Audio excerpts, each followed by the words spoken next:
Livro narrado com coordenação de Cristiane Batista, muito grata. Realização de desejos. Freud. O sonho da criança em chamas, no início deste capítulo, dá-nos uma grata oportunidade de avaliar as dificuldades com que se defronta a teoria da realização de desejos. Sem dúvida nos terá surpreendido a todos saber que os sonhos não passam de realizações de desejos, e não apenas em virtude da contradição trazida pelos sonhos de angústia. Quando a análise nos revelou pela primeira vez que por trás dos sonhos se ocultavam um sentido e um valor psíquico, achávamo-nos, sem dúvida, inteiramente despreparados para descobrir que esse sentido era de caráter tão uniforme. Segundo a definição precisa, mas insuficiente, de Aristóteles, o sonho é o pensamento que persiste, desde que estejamos adormecidos, no estado de sono. Uma vez, portanto, que nosso pensamento diurno produz atos psíquicos de tipos tão variados: juízos, inferências, negações, expectativas, intenções, etc. Por que seria ele, durante a noite, obrigado a restringir-se apenas à produção de desejos? Não haverá, ao contrário, numerosos sonhos que nos mostram outra espécie de atos psíquicos, preocupações, por exemplo, transmudados em forma de sonho. E acaso o sonho com que iniciamos este capítulo, um sonho muito particularmente transparente, não era precisamente desse tipo? Quando o clarão de luz incidiu sobre os olhos do pai adormecido, ele chegou à preocupada conclusão de que uma vela havia caído e poderia ter incendiado o cadáver. Transformou essa conclusão num sonho, revestindo-a do aspecto de uma situação sensorial que ocorria no tempo presente. Que papel terá desempenhado nisso a realização de desejos? Acaso podemos deixar de ver nisso a influência predominante de um pensamento que persistiu da vida de vigília ou foi estimulado por uma nova impressão sensorial? Tudo isso é fato e nos compele a examinar mais de perto o papel desempenhado nos sonhos pela realização de desejo e a importância dos pensamentos de vigília que persistem no sono. Já fomos levados pela própria realização de desejo a dividir os sonhos em dois grupos. Encontramos alguns sonhos que se apresentavam abertamente como realizações de desejo e outros em que essa realização era irreconhecível e frequentemente disfarçada de todos os meios possíveis. Nestes últimos percebemos a atuação da censura onírica. Foi sobretudo nas crianças que encontramos sonhos de desejo não distorcidos, embora breves, claros sonhos de desejo pareciam, e enfatizo esta ressalva, ocorrer também nos adultos. Podemos indagar em seguida de onde se originam os desejos que se realizam nos sonhos. Que possibilidades contrastantes ou que alternativas temos em mente ao levantar esta questão? Trata-se do contraste, creio eu, entre a vida diurna percebida conscientemente e uma atividade psíquica que permanece inconsciente e da qual só nos damos conta à noite. Posso distinguir três origens possíveis para tal desejo. 1. Ele pode ter sido despertado durante o dia e, por motivos externos, não foi satisfeito, nesse caso, um desejo reconhecido do qual o sujeito não se ocupou fica pendente para a noite. 2. Ele pode ter surgido durante o dia, mas foi repudiado, nesse caso, o que fica pendente é um desejo de que a pessoa não se ocupou, mas que foi suprimido. 3. Ele pode não ter nenhuma ligação com a vida diurna e ser um daqueles desejos que só à noite emergem da parte suprimida da psique e se tornam ativos em nós.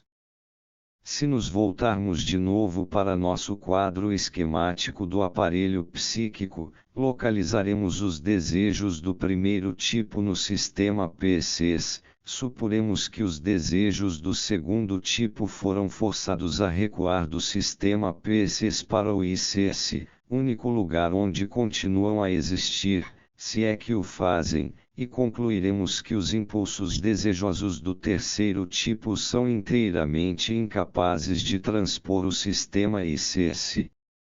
Surge então a questão de saber se os desejos oriundos dessas diferentes fontes são de igual importância para os sonhos e se possuem igual poder para instigá-los.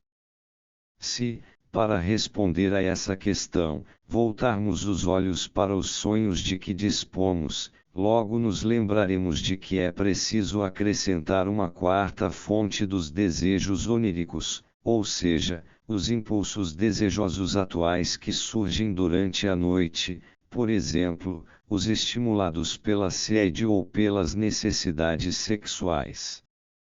Em seguida, formularemos a opinião de que o lugar de origem de um desejo onírico provavelmente não tem nenhuma influência em sua capacidade de provocar um sonho. Vem-me à lembrança o sonho da menininha que prolongou um passeio pelo lago, interrompido durante o dia, e os outros sonhos infantis que registrei. Eles foram explicados como o resultado de desejos não realizados, mas também não suprimidos, do dia anterior. São extremamente numerosos os exemplos em que um desejo suprimido durante o dia encontra vazão num sonho. Acrescentarei um outro exemplo muito simples desta classe. A sonhadora era uma senhora que gostava muito de troçar das pessoas, e uma de suas amigas, uma mulher mais moça que ela, acabara de ficar noiva. Durante o dia inteiro, seus conhecidos lhe haviam perguntado se ela conhecia o rapaz e o que pensava dele.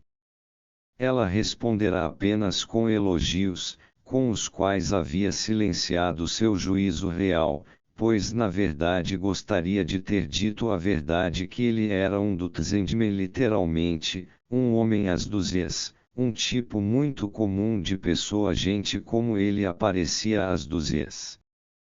Naquela noite, ela sonhou que lhe faziam a mesma pergunta e que respondia com a fórmula: em caso de repetição de pedidos, basta mencionar o número.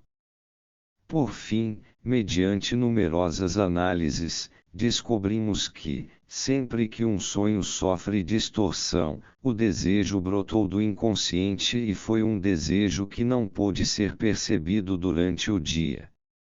Assim, à primeira vista, todos os desejos parecem ter igual importância e igual poder nos sonhos. Não posso oferecer aqui nenhuma prova de que, não obstante, a verdade é outra, mas posso dizer que me sinto muito inclinado a supor que os desejos oníricos têm uma determinação mais estreita. É verdade que os sonhos das crianças provam, fora de qualquer dúvida, que um desejo não trabalhado durante o dia pode agir como instigador do sonho. Mas não se deve esquecer que se trata do desejo de uma criança, de um impulso desejoso com a intensidade própria das crianças. Considero altamente duvidoso que, no caso de um adulto, um desejo não realizado durante o dia pudesse ser intenso o bastante para produzir um sonho.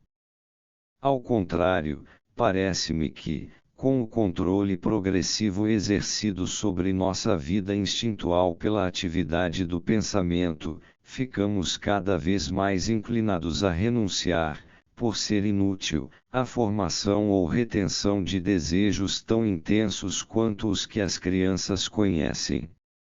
É possível que haja diferenças individuais a esse respeito e que algumas pessoas conservem por mais tempo que outras um tipo infantil de processo mental, tal como existem diferenças similares no tocante à diminuição da presença de imagens visuais, que são tão vívidas nos primeiros anos de vida. Em geral, porém, penso que um desejo não realizado do dia anterior não basta, no caso de um adulto, para produzir um sonho. Admito prontamente que um impulso desejoso originário do consciente possa contribuir para a instigação de um sonho, mas é provável que não faça mais do que isso. O sonho não se materializaria se o desejo pré-consciente não conseguisse encontrar reforço de outro lugar. Do inconsciente, bem entendido. É minha suposição que um desejo consciente só consegue tornar-se instigador do sonho quando logra despertar um desejo inconsciente do mesmo teor e dele obter reforço. Segundo indicações provenientes da psicanálise das neuroses, considero que esses desejos inconscientes estão sempre em estado de alerta, prontos a qualquer momento para buscar o meio de se expressarem sempre que surge a oportunidade de se aliarem a um impulso do consciente e transferirem sua grande intensidade para a intensidade menor deste último. Assim, fica a aparência de que apenas o desejo consciente foi realizado no sonho, e só alguma pequena peculiaridade na configuração do sonho serve de indicador para nos colocar na pista do poderoso aliado oriundo do inconsciente. Esses desejos de nosso inconsciente, sempre em estado de alerta e, por assim dizer, imortais, fazem lembrar os legendários titãs, esmagados desde os tempos primordiais pelo peso maciço das montanhas que um dia foram arremessadas sobre eles pelos deuses vitoriosos e que ainda são abaladas de tempos em tempos pela convulsão de seus membros. Mas esses desejos, mantidos sob recalques, são eles próprios de origem infantil, como nos ensina a pesquisa psicológica das neuroses. Assim, eu proporia pôr de lado a afirmação feita há pouco, de que a procedência dos desejos oníricos é indiferente, e substituí-la por outra com o seguinte teor: o desejo que é representado num sonho tem de ser um desejo infantil. No caso dos adultos, ele se origina do ICS, no caso das crianças, onde ainda não há divisão ou censura entre o PCS e o ICS, ou onde essa divisão está apenas se instituindo gradualmente, trata-se de um desejo não realizado e não recalcado da vida de vigília. Estou ciente de que não se pode provar que esta asserção tenha validade universal, mas é possível provar que ela se sustenta com frequência, até mesmo em casos onde não se suspeitaria disso, e não pode ser contestada enquanto proposição geral. A meu ver, portanto, os impulsos desejosos que restam da vida consciente de vigília devem ser relegados a uma posição secundária no que diz respeito à formação dos sonhos. Não posso conferir-lhes, enquanto contribuintes para o conteúdo dos sonhos, nenhum outro papel senão o que é desempenhado, por exemplo, pelo material das sensações que se tornam ativas durante o sono. Ater-me-ei a essa mesma linha de raciocínio ao me voltar, agora, para o exame das incitações psíquicas do sonho deixadas pela vida de vigília e que são diferentes dos desejos. Quando resolvemos dormir, podemos conseguir fazer com que cessem temporariamente as catexias de energia ligadas a nossos pensamentos de vigília. Todo aquele que consegue fazer isso com facilidade dorme bem, e o primeiro Napoleão parece ter sido um modelo dessa classe. Mas nem sempre conseguimos fazê-lo e nem sempre obtemos êxito completo. Problemas não resolvidos, preocupações martirizantes e o acúmulo excessivo de impressões, tudo isso transporta a atividade do pensamento para o sono e sustenta processos mentais no sistema que denominamos de pré-consciente. Se quisermos classificar os impulsos de pensamento que persistem no sono, poderemos dividi-los nos seguintes grupos: 1. O que não foi levado a uma conclusão durante o dia, devido a algum obstáculo fortuito. 2. O que não foi tratado devido à insuficiência de nossa capacidade intelectual, o não resolvido. 3. O que foi rejeitado ou suprimido durante o dia. A estes devemos acrescentar: 4. Um poderoso grupo que consiste naquilo que foi ativado em nosso ICS pela atividade do pré-consciente no decorrer do dia e, por fim, 5. O grupo das impressões diurnas que foram indiferentes e que, por essa razão, não foram tratadas. Não há por que subestimar a importância das intensidades psíquicas introduzidas no estado de sono por esses restos da vida diurna e, particularmente, a importância das do grupo dos problemas não solucionados. É certo que essas excitações continuam lutando por se expressar durante a noite, e podemos presumir com igual certeza que o estado de sono impossibilita que o processo excitatório se desenvolva da maneira habitual no pré-consciente e seja levado a termo ao tornar-se consciente. Enquanto nossos processos de pensamento podem tornar-se conscientes da maneira normal durante a noite, simplesmente não estamos adormecidos. Não sei dizer que modificação é provocada no sistema PCS pelo estado de sono, mas não há dúvida de que as características psicológicas do sono devem ser buscadas essencialmente nas modificações da catexia desse sistema particular, um sistema que também controla o acesso ao poder de movimento, que fica paralisado durante o sono. Por outro lado, nada na psicologia dos sonhos me dá razão para supor que o sono produza quaisquer modificações que não sejam secundárias no estado de coisas que prevalece no sistema ICS. Não há, portanto, nenhum outro caminho aberto às excitações que ocorrem à noite no PCS senão o que é seguido pelas excitações de desejo que provêm do ICS. As excitações pré-conscientes têm de buscar reforço no ICS e acompanhar as excitações inconscientes ao longo de seus caminhos tortuosos. Mas qual é a relação dos restos pré-conscientes do dia anterior com os sonhos? Não há dúvida de que eles penetram nos sonhos em grande quantidade e se valem do conteúdo destes para ganhar acesso à consciência mesmo durante a noite. De fato, ocasionalmente dominam o conteúdo do sonho e forçam-no a dar prosseguimento à atividade diurna.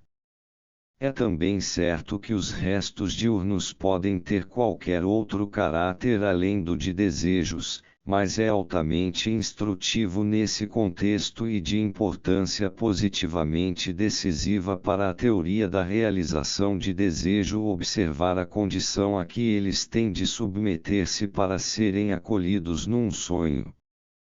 Tomemos um dos sonhos que já registrei, por exemplo, o sonho em que meu amigo Otto aparecia com os sinais da doença de Graves. Eu estivera preocupado, no dia anterior, com a aparência de Otto e, como tudo o mais que se relaciona com ele, essa preocupação me afetou muito de perto. Acompanhou-me, ao que posso presumir, enquanto eu dormia.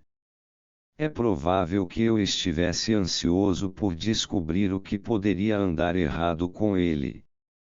Essa preocupação expressou-se durante a noite no sonho que descrevi, cujo conteúdo, em primeiro lugar, era absurdo e, em segundo, não correspondia em nenhum aspecto à realização de um desejo. Comecei então a investigar a origem dessa expressão inapropriada da preocupação que sentira durante o dia e, através da análise, encontrei uma ligação no fato de haver identificado meu amigo com um certo Barão L, e a mim mesmo, com o professor R. Havia apenas uma explicação para eu ter sido obrigado a escolher esse substituto específico para meu pensamento diurno. Eu devia estar sempre disposto, em meu ICS, a me identificar com o professor R, uma vez que por meio dessa identificação se realizava um dos desejos imortais da infância, o desejo megalomaníaco. Pensamentos ofensivos e hostis a meu amigo, que por certo seriam repudiados durante o dia, haviam aproveitado a oportunidade para se imiscuírem com o desejo no sonho, mas minha preocupação diurna também encontrou algum tipo de expressão no conteúdo deste através de um substituto. O pensamento diurno, que em si não era um desejo, mas, ao contrário, uma preocupação, foi obrigado a encontrar de algum modo uma ligação com um desejo infantil já agora inconsciente e suprimido, e que lhe permitisse devidamente modificado, é verdade, originar-se na consciência. Quanto maior a intensidade da preocupação, mais forçado seria o elo que poderia se estabelecer. Não havia nenhuma necessidade de existir qualquer ligação entre o conteúdo do desejo e o da preocupação e, de fato, nenhuma ligação desse tipo estava presente em nosso exemplo. Talvez seja útil prosseguir em nosso exame dessa mesma questão investigando o modo como se comporta o sonho quando os pensamentos oníricos lhe oferecem um material que é o total oposto de uma realização de desejo. Preocupações justificadas, reflexões dolorussas, descobertas aflitivas. Os diversos resultados possíveis podem ser classificados em dois grupos. A. O trabalho do sonho pode ter êxito em substituir todas as representações aflitivas por seus contrários e em suprimir os afetos desprazerosos ligados a elas. O resultado é um puro sonho de satisfação, uma realização de desejo palpável sobre a qual não parece haver mais nada a dizer.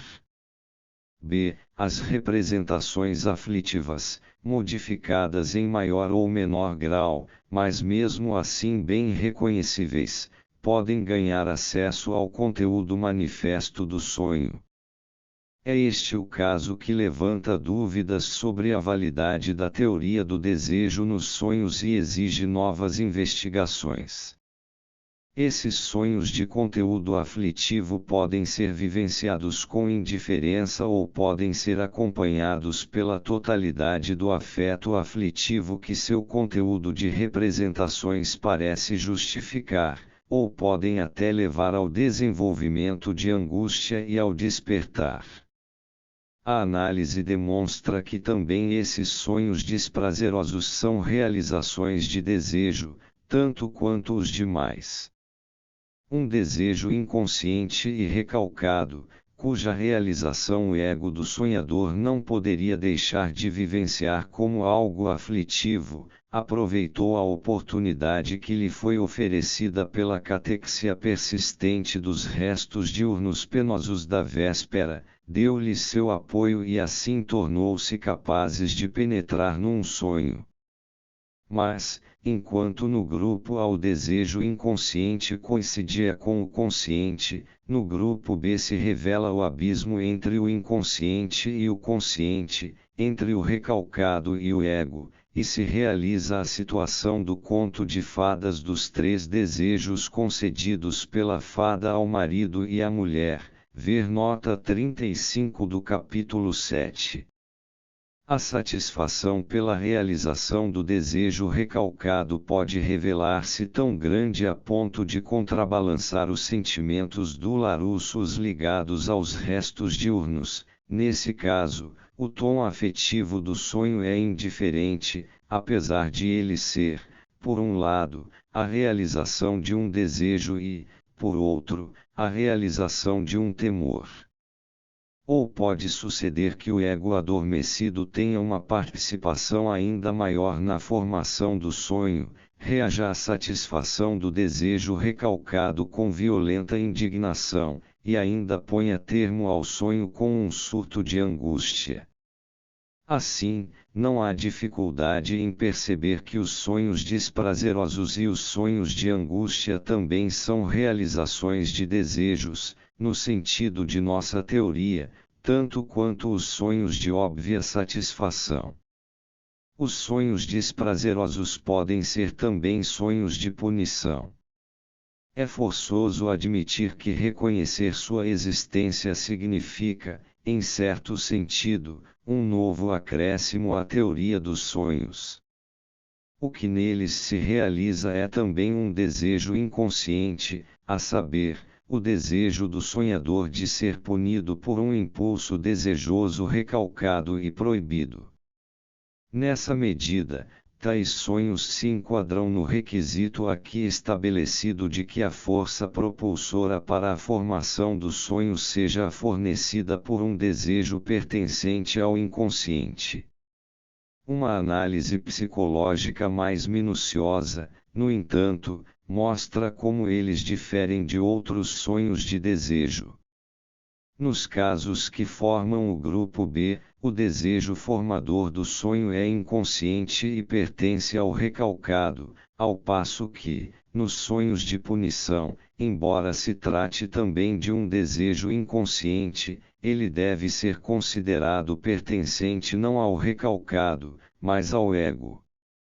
Portanto, os sonhos de punição indicam a possibilidade de que o ego tenha uma participação maior do que se supunha na formação dos sonhos. O mecanismo da formação dos sonhos ficaria bem mais claro, em termos gerais, se, em vez da oposição entre consciente e inconsciente, falássemos na oposição entre o ego e o recalcado. Não se pode fazer isso, porém, sem levar em conta os processos subjacentes às psiconeuroses, e por essa razão tal não foi feito na presente obra. Acrescentarei apenas que os sonhos de punição não estão sujeitos, em geral, à condição de que os restos diurnos sejam de tipo aflitivo.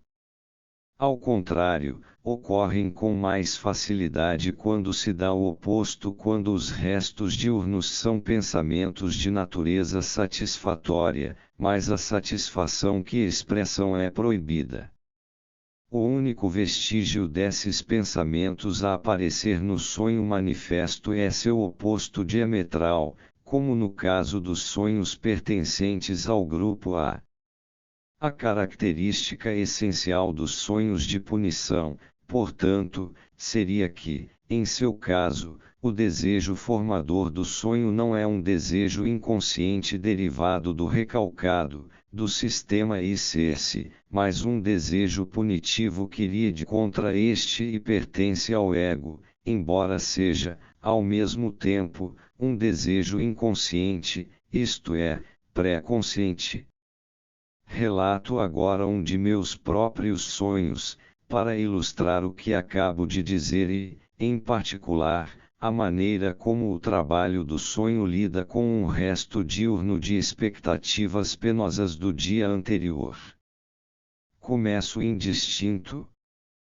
Disse a minha mulher que tinha uma notícia para ela, algo muito especial.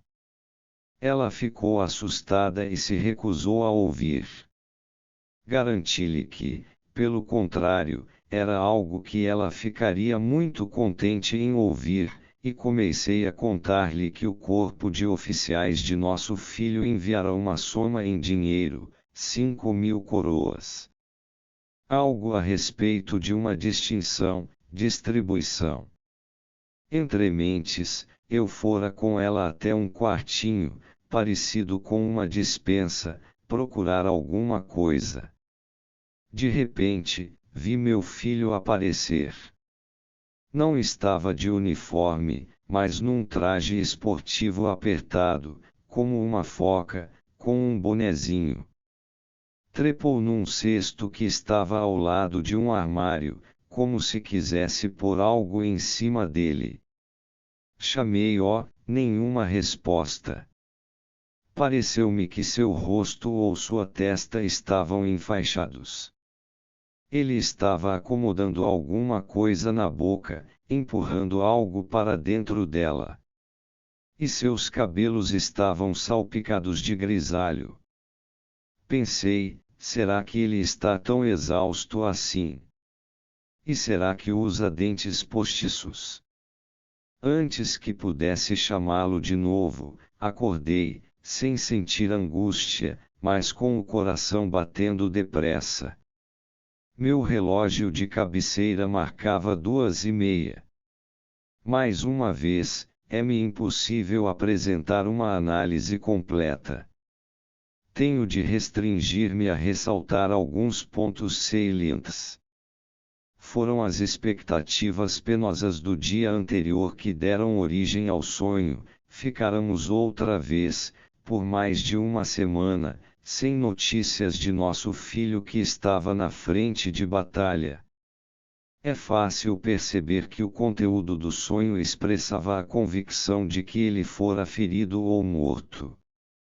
No início do sonho, fez-se claramente um esforço enérgico para substituir os pensamentos aflitivos por seu contrário.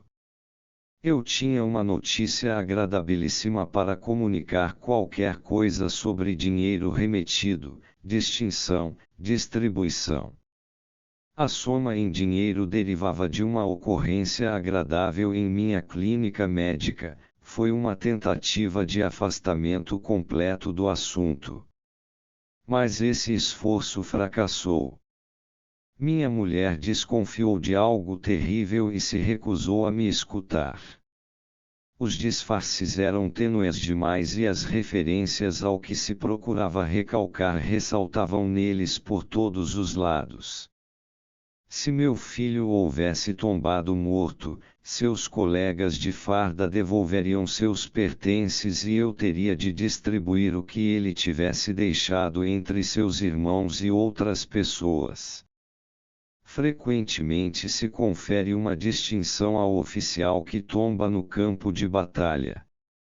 Assim, o sonho pôs-se a dar expressão direta ao que primeiro procurara negar, embora a tendência para a realização de desejo ainda se mostrasse em ação nas distorções.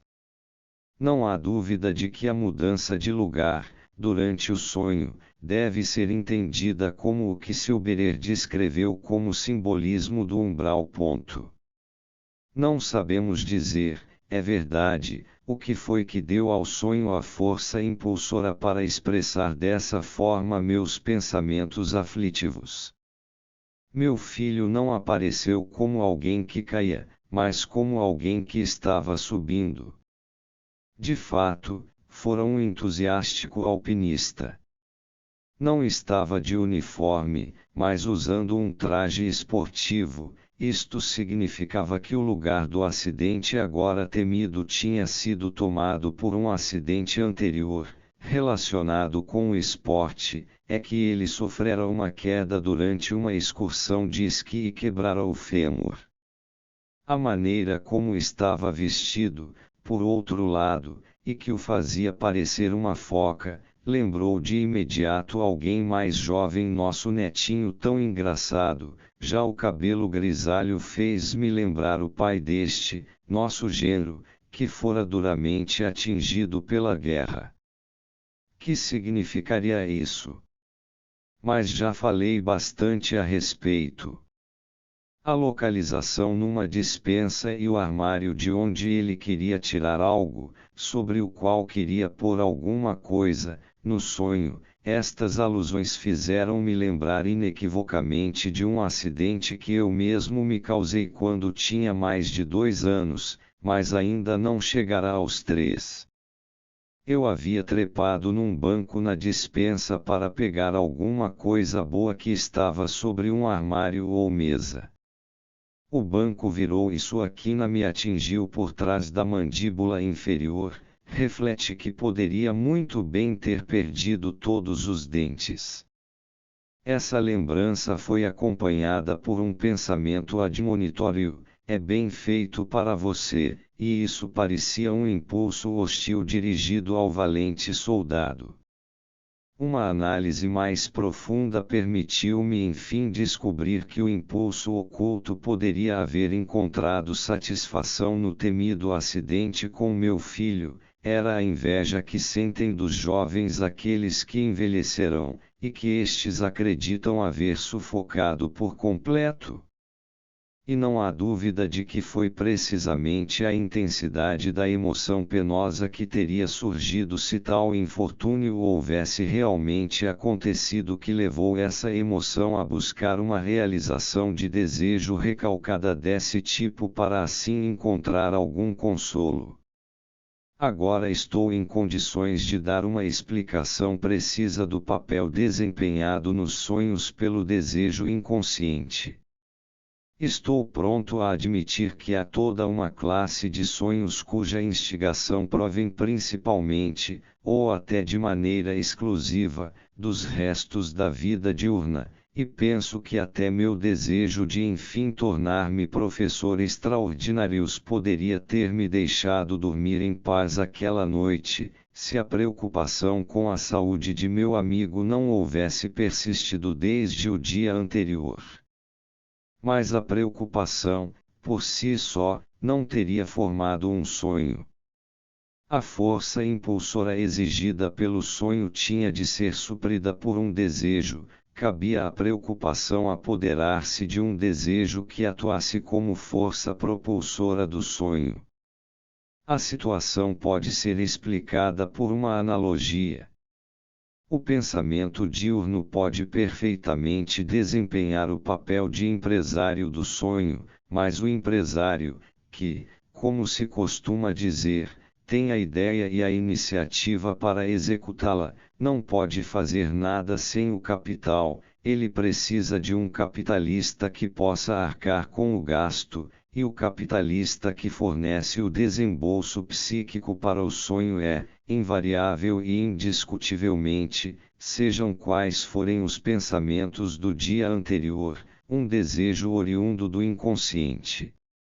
Às vezes, o próprio capitalista é o empresário, e sem dúvida, no caso dos sonhos, isso é o mais comum. Um desejo inconsciente é estimulado pela atividade diurna e passa a formar um sonho. Do mesmo modo, as outras variações possíveis na situação econômica que tomei como analogia também encontram paralelo nos processos oníricos. O próprio empresário pode fazer uma pequena contribuição para o capital, diversos empresários podem recorrer ao mesmo capitalista, vários capitalistas podem reunir-se para fornecer ao empresário o que é preciso. Do mesmo modo, encontramos sonhos que são sustentados por mais de um desejo onírico, e o mesmo se dá com outras variações semelhantes que poderiam ser facilmente enumeradas, mas que não teriam maior interesse para nós. Devemos guardar para mais tarde o que resta a dizer sobre o desejo onírico. O tertium comparationis, terceiro elemento de comparação na analogia que acabo de empregar, a quantidade posta à disposição do empresário numa soma apropriada pode ser aplicado de forma ainda mais detalhada com vistas à elucidação da estrutura dos sonhos. Na maioria dos sonhos é possível identificar um ponto central marcado por uma intensidade sensorial peculiar, como demonstrei na P304. Este ponto central é, geralmente, a representação direta da realização do desejo, pois, se desfizermos os deslocamentos produzidos pelo trabalho do sonho, veremos que a intensidade psíquica dos elementos dos pensamentos oníricos foi substituída pela intensidade sensorial dos elementos do conteúdo do sonho propriamente dito. Os elementos situados nas proximidades da realização de desejo muitas vezes nada têm a ver com seu sentido, mas revelam-se como derivados de pensamentos aflitivos que são contrários ao desejo. Entretanto, por se encontrarem no que é com frequência uma relação estabelecida artificialmente com o elemento central, adquirirão intensidade suficiente para se tornarem capazes de ser representados no sonho. Assim, o poder da realização de desejo de promover a representação difunde-se por uma certa esfera a seu redor, dentro da qual todos os elementos, incluindo até os que não possuem recursos próprios, adquirem força para se fazerem representar. No caso dos sonhos ativado por diversos desejos, é fácil delimitar as esferas das diferentes realizações de desejo, e as lacunas do sonho podem frequentemente ser compreendidas como zonas fronteiriças entre essas esferas. Embora as considerações precedentes tenham reduzido a importância do papel desempenhado pelos restos diurnos nos sonhos, vale a pena dedicar-lhes um pouco mais de atenção. Eles têm de ser um ingrediente essencial na formação dos sonhos, uma vez que a experiência revelou o fato surpreendente de que, no conteúdo de todo sonho, identifica-se algum vínculo com uma impressão diurna recente, muitas vezes, do tipo mais insignificante. Até aqui não podemos explicar a necessidade desse acréscimo à mistura que constitui o sonho. E só é possível fazê-lo se tivermos firmemente presente o papel desempenhado pelo desejo inconsciente e então buscarmos informações na psicologia das neuroses. Com esta aprendemos que uma representação inconsciente, por si só, é totalmente incapaz de penetrar no pré-consciente, e que só pode exercer algum efeito ali estabelecendo um vínculo com uma representação que já pertença ao pré-consciente, transferindo para ela sua intensidade e fazendo-se encobrir por ela. Aí temos o fato da transferência, que fornece uma explicação para inúmeros fenômenos notáveis da vida mental dos neuróticos. A representação pré-consciente, que assim adquire imerecido grau de intensidade, pode ser mantida inalterada pela transferência ou ver-se forçada a uma modificação derivada do conteúdo da representação que efetua a transferência. Espero que me perdoem o fato de extrair analogias da vida cotidiana, mas fico tentado a dizer que a situação de uma representação recalcada assemelhasse à de um dentista norte-americano em nosso país. Não lhe é permitido estabelecer sua clínica, a menos que possa valer-se de um médico legalmente qualificado para servir-lhe de testa de ferro e agir como cobertura aos olhos da lei. Assim como não são exatamente os médicos de maiores clientelas que fazem essa espécie de aliança com os dentistas, tampouco se escolhem, para servir de cobertura para uma representação recalcada, representações pré-conscientes ou conscientes que já tenham atraído sobre si uma parcela suficiente da atenção que atua no pré-consciente. O inconsciente prefere tecer suas ligações em torno de impressões e representações pré-conscientes que sejam indiferentes e às quais, por isso mesmo, não se tenha dado atenção ou que tenham sido rejeitadas e, portanto, perdido prontamente a atenção que lhes era dedicada. Uma conhecida tese da doutrina da associação, inteiramente confirmada pela experiência, é que uma representação ligada por um elo muito íntimo em determinada direção tende, por assim dizer, a repelir grupos inteiros de novas ligações. Tentei certa vez basear uma teoria da paralisia histérica nessa proposição. Se presumirmos que também nos sonhos atua essa mesma necessidade de transferência por parte das representações recalcadas que descobrimos ao analisar as neuroses, 2 dos enigmas do sonho serão resolvidos de um só golpe, a saber, o fato de que toda análise de um sonho revela o entrelaçamento de alguma impressão recente em sua trama, e que esse elemento recente é frequentemente do tipo mais banal. Posso acrescentar que, como já descobrimos em outro ponto, a razão por que esses elementos recentes e indiferentes tantas vezes ganham acesso aos sonhos, como substitutos dos mais antigos de todos os pensamentos oníricos, é que eles são os que menos têm a temer da censura imposta pela resistência. Todavia, enquanto o fato de os elementos triviais serem preferidos é explicado por sua isenção da censura, o fato de ocorrerem elementos recentes com tal regularidade aponta para a existência de uma necessidade de transferência. Ambos os grupos de impressões atendem à exigência do recalcado, que demanda um material ainda livre de associações às indiferentes, por não terem dado margem à formação de muitos vínculos, e as recentes, por ainda não terem tido tempo de estabelecê-los. Assim, vemos que os restos diurnos, entre os quais podemos agora incluir as impressões indiferentes, não apenas tomam emprestado algo do ICS.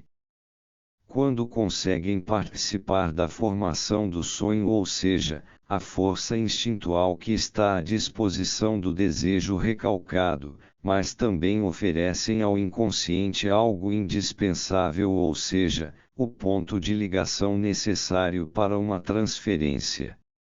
Se quiséssemos penetrar aqui mais profundamente nos processos mentais, teríamos de elucidar melhor a interação de excitações entre o pré-consciente e o inconsciente, tema para o qual nos empurra o estudo das psiconeuroses, mas sobre o qual os sonhos não têm nenhum auxílio a oferecer. Tenho apenas mais uma coisa a acrescentar sobre os restos diurnos. Não há dúvida de que são eles os verdadeiros perturbadores do sono, e não os sonhos, que, pelo contrário, estão preocupados em protegê-lo. Retornarei a este ponto mais tarde. Vimos até agora estudando os desejos oníricos, descobrimos que se originam na região do ICS. E analisamos suas relações com os restos diurnos, que, por sua vez, podem ser desejos ou impulsos psíquicos de alguma outra natureza ou simplesmente impressões recentes. Assim demos margem a todas as reivindicações que possam ser levantadas por qualquer das múltiplas atividades do pensamento de vigília em favor da importância do papel por elas desempenhado no processo de formação dos sonhos. Não é sequer impossível que nossa exposição tenha fornecido uma explicação para os casos extremos em que um sonho, dando prosseguimento às atividades diurnas, chega a uma solução feliz para algum problema não solucionado na vida de vigília. Falta-nos apenas um exemplo desse tipo, para que possamos analisá-lo e descobrir a fonte dos desejos infantis ou recalcados cujo auxílio foi convocado e reforçou com tal sucesso os esforços da atividade pré-consciente. Mas nada disso nos aproximou um passo sequer da solução do enigma de por que o inconsciente nada tem a oferecer durante o sono além da força propulsora para a realização de um desejo. A resposta a esta pergunta deve lançar luz sobre a natureza psíquica dos desejos, e proponho fornecê-la mediante uma referência a nosso quadro esquemático do aparelho psíquico. Não há dúvida de que esse aparelho só atingiu sua perfeição atual após um longo período de desenvolvimento. Tentemos reconduzi-lo a uma etapa anterior de sua capacidade de funcionamento. Algumas hipóteses cuja justificação deve ser buscada de outras maneiras dizem-nos que, a princípio, os esforços do aparelho tinham o sentido de mantê-lo tão livre de estímulos quanto possível. Consequentemente, sua primeira estrutura seguia o projeto de um aparelho reflexo, de modo que qualquer excitação sensorial que incidisse sobre ele podia ser prontamente descarregada por uma via motora. Mas as exigências da vida interferem nessa função simples, e é também a elas que o aparelho deve o ímpeto para seu desenvolvimento posterior. As exigências da vida confrontam-no, primeiramente, sob a forma das grandes necessidades somáticas. As excitações produzidas pelas necessidades internas buscam descarga no movimento, que pode ser descrito como uma modificação interna ou uma expressão emocional. O bebê faminto grita ou dá pontapés, indefeso.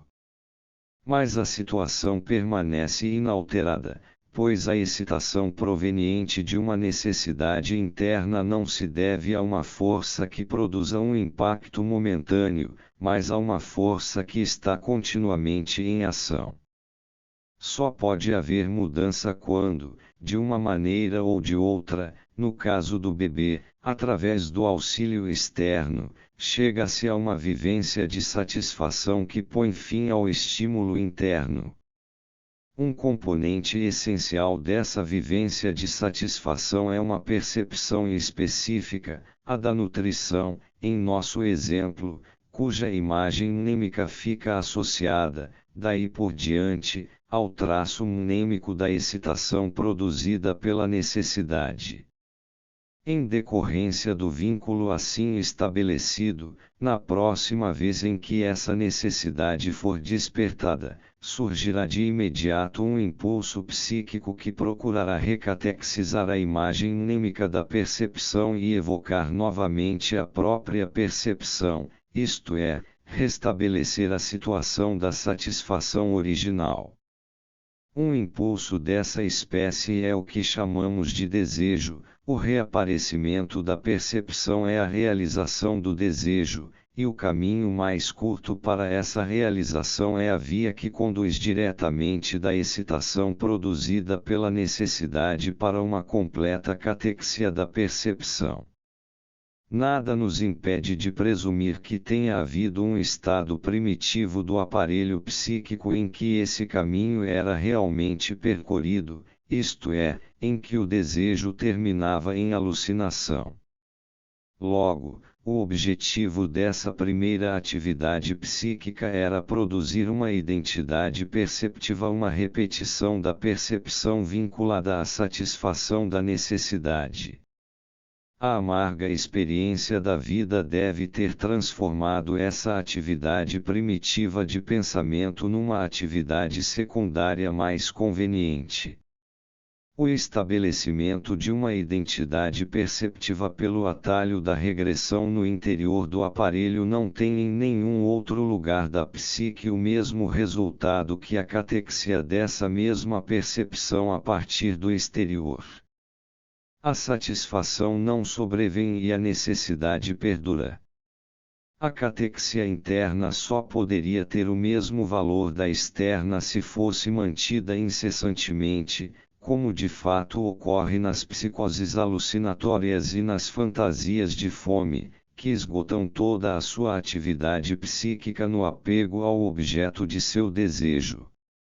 Para se chegar a um dispêndio mais eficaz da força psíquica, é necessário deter a regressão antes que ela se torne completa, para que não vá além da imagem mnêmica e seja capaz de buscar outros caminhos que acabem levando ao estabelecimento da desejada identidade perceptiva a partir do mundo exterior. Essa inibição da regressão e o subsequente desvio da excitação passam a ser da alçada de um segundo sistema, que controla o movimento voluntário, isto é, que pela primeira vez se vale do movimento para fins lembrados de antemão.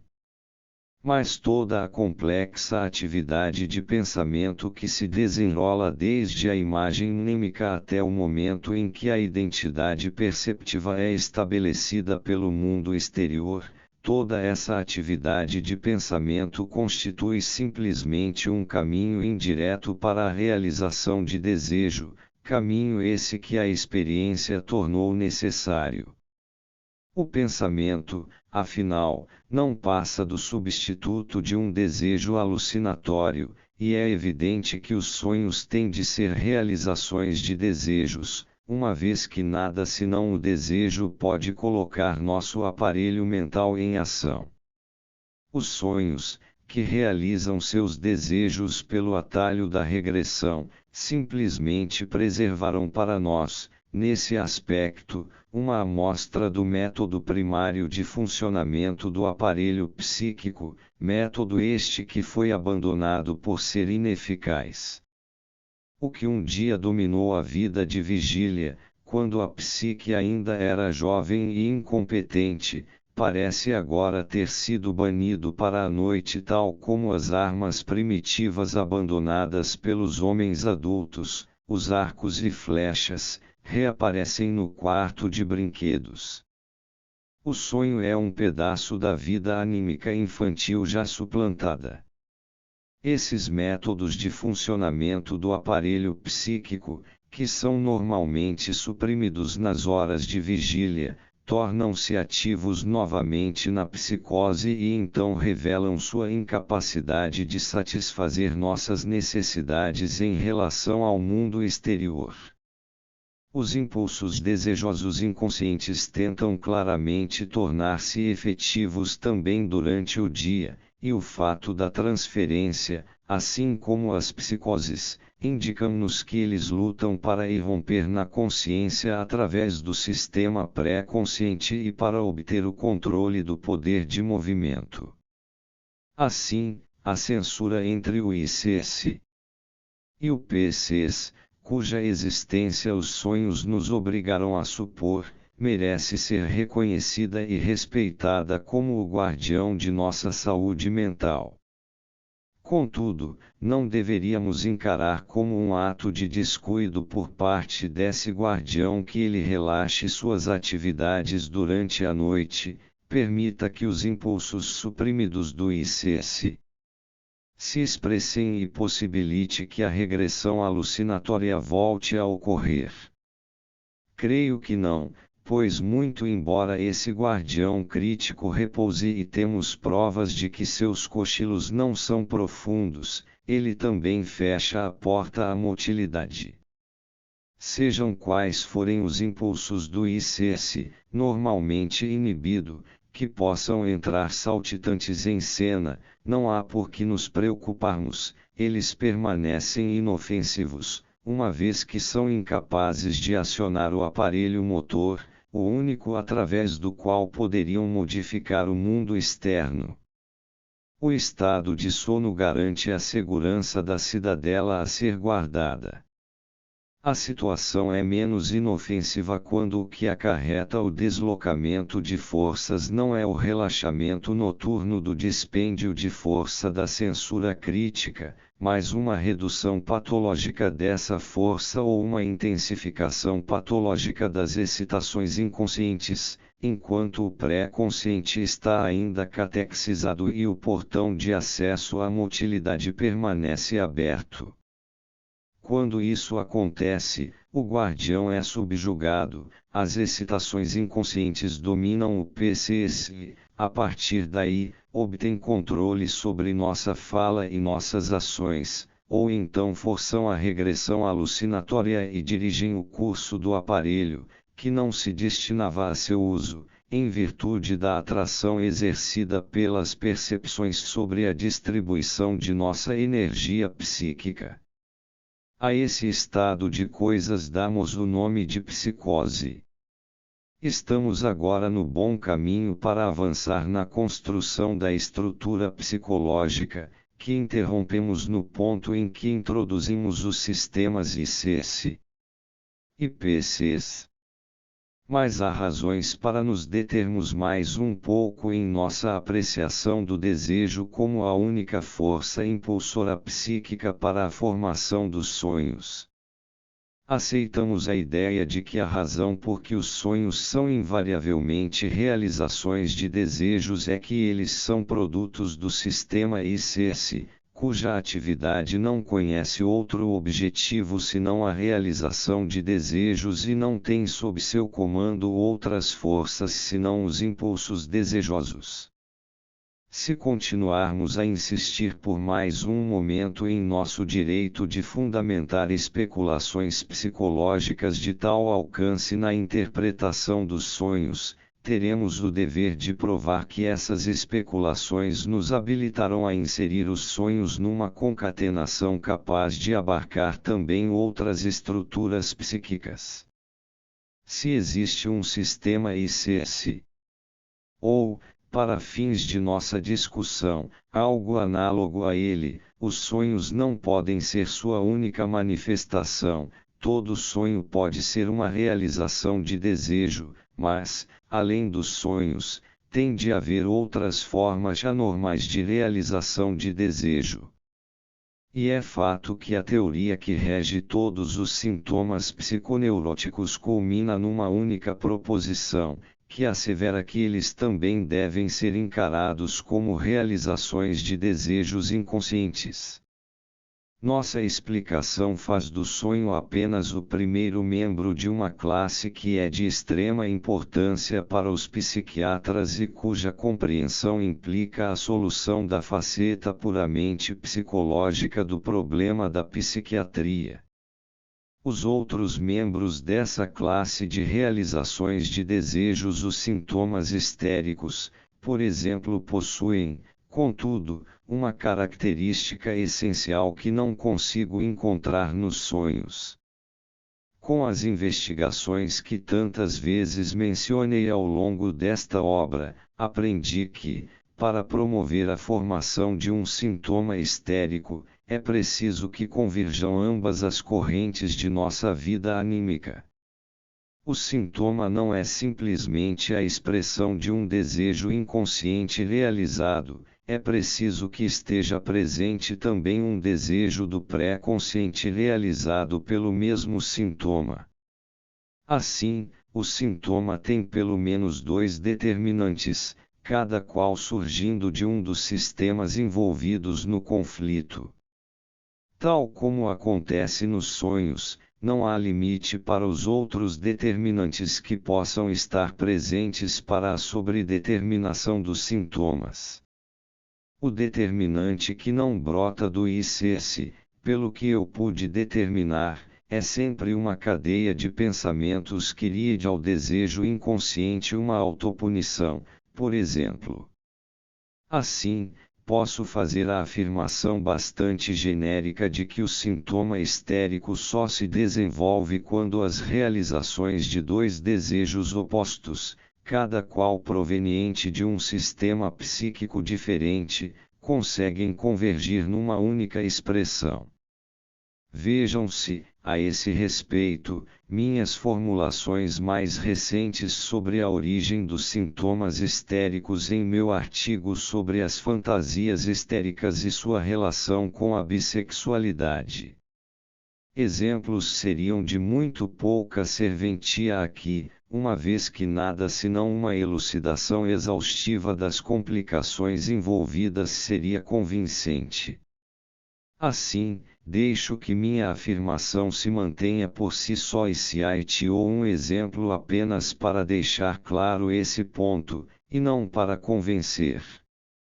Numa de minhas pacientes, descobriu-se que os vômitos histéricos eram, por um lado, a realização de uma fantasia inconsciente que datava de sua puberdade, isto é, do desejo de estar continuamente grávida e ter inúmeros filhos, acrescido de outro desejo que surgiu posteriormente, o de tê-los com tantos homens quanto possível. Um poderoso impulso defensivo levantou-se contra esse desejo irrefreado.